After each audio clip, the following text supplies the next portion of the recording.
പടക്കങ്ങൾ എന്നും എനിക്കൊരു വീക്ക്നെസ് ആണ്. വീക്ക്നെസ് അല്ല, എനിക്ക് ഭയങ്കര പേടിയാട്ടോ പടക്കം. ഞാനൊരു കണ്ണൂരുകാരിയാണ്. വിഷു ആകുന്ന സമയത്ത് കണ്ണൂരിൽ എവിടെ നോക്കിയാലും പടക്കം, കമ്പിത്തിരി, പൂക്കുറ്റി, സ്ക്വയർ ബോംബ്, മാലപ്പടക്കം, കോയ, കുരുവി. എന്റെ ദൈവം പറയാൻ വയ്യ. ഇപ്പൊ ട്രിവാൻഡ്രത്തായതുകൊണ്ട് ഇതൊക്കെ ഞാൻ മിസ് ചെയ്യുന്നുണ്ട് കേട്ടോ വിഷുവിന്റെ സമയത്ത്.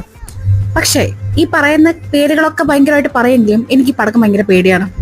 ഒരു ഇൻസിഡന്റ് പറയാം.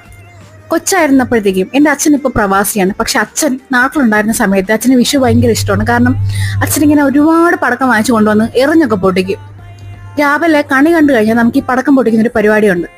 ഈ സമയമാകുമ്പോൾ ഞാൻ വയറും പൊത്തിപ്പിടിച്ചാണ് എനിക്ക്. കാരണം പേടിച്ചിട്ട് എനിക്ക് പേടിച്ച് ഞാൻ പോയൊന്ന് നോക്കി അടുത്ത ഓട്ടം ഞാൻ ടോയ്ലറ്റിലേക്കാണ് ഓടുക. കാരണം അതിൻ്റെ അകത്ത് കയറിയിരുന്ന പിന്നെ ഈ പടക്കത്തിന്റെ സൗണ്ട് കേൾക്കില്ല എന്നൊരു വിശ്വാസമായിരുന്നു. ഞാൻ എൻ്റെ അകത്ത് നിന്ന് ഇറങ്ങത്തില്ല.